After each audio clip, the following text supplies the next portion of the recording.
Hello everyone. अगर मैं आपसे बोलूं कि एक पैकेट नमकीन या एक पैकेट भुजिया के प्राइसेस आगे कुछ समय में बढ़ने वाले हैं, तो स्मार्ट इन्वेस्टर्स को पहले से ही पता चल जाता है या स्टॉक मार्केट को पहले से ही पता चल जाता है कि क्या होने वाला है।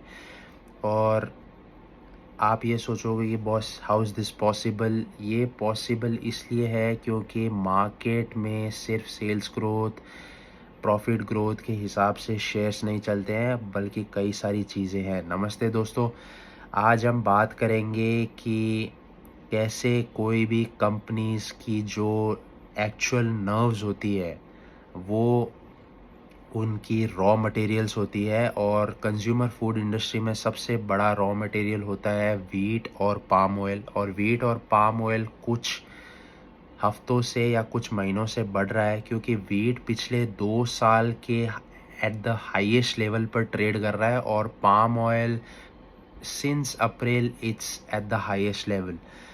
अब वीट इसलिए एट द हाईएस्ट लेवल है क्योंकि नॉर्थ डकोटा अमेरिका का जो एक छोटा सा एक नॉर्थ डकोटा एक सिटी है अमेरिका में, जहाँ पे हीट वेव्स कुछ एक्सट्रीम टेम्परेचर्स के कारण बढ़ रहे हैं। और जियोपॉलिटिकल टेंशन्स, अभी जो हाउथीज़ ने अटैक किया है रेड सी पर, और जियोपॉलिटिकल टेंशन जो मिडल ईस्ट में अभी चल रही है सिंस फेब्रवरी 2028, सिंस फेब्रवरी 28, इससे मार्केट के कुछ कमोडिटी प्राइसेस में हम लोगों को इंक्रीज़ देखने को मिला है। तो ये एक कमोडिटी जो हाईएस्ट लेवल पे कंज्यूमर फूड इंडस्ट्री में यूज़ होती है, वो अब इफ़ेक्ट में आ सकता है। अब आप ये बोलोगे इंडिया तो सप्लाई करता है एक्सपोर्ट्स वीट का, तो हाँ, सप्लाई तो करता है, लेकिन मान लो इंटरनेशनल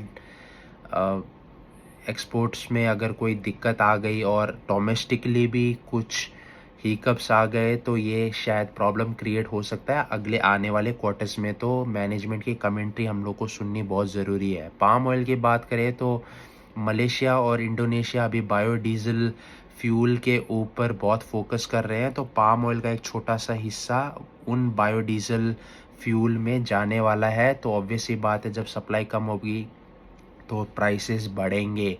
तो ये दोनों मेन रीजंस है कि कमोडिटी प्राइसेस अभी एट द हाईएस्ट लेवल पर ट्रेड कर रहे हैं। तो हम लोगों को ये देखना पड़ेगा कि आगे चल के Q2 Q3 में क्या होने वाला है, क्योंकि अभी डिमांड सीज़न, फेस्टिव सीज़न भी आने वाला है। तो हम लोग को कंज्यूमर फूड इंडस्ट्री के जितने भी प्लेयर्स हैं उनके कमेंट्री सुननी पड़ेगी, और इस हिसाब से हम लोग को ट्रेड करना चाहिए या इन्वेस्ट करना चाहिए। Thank you.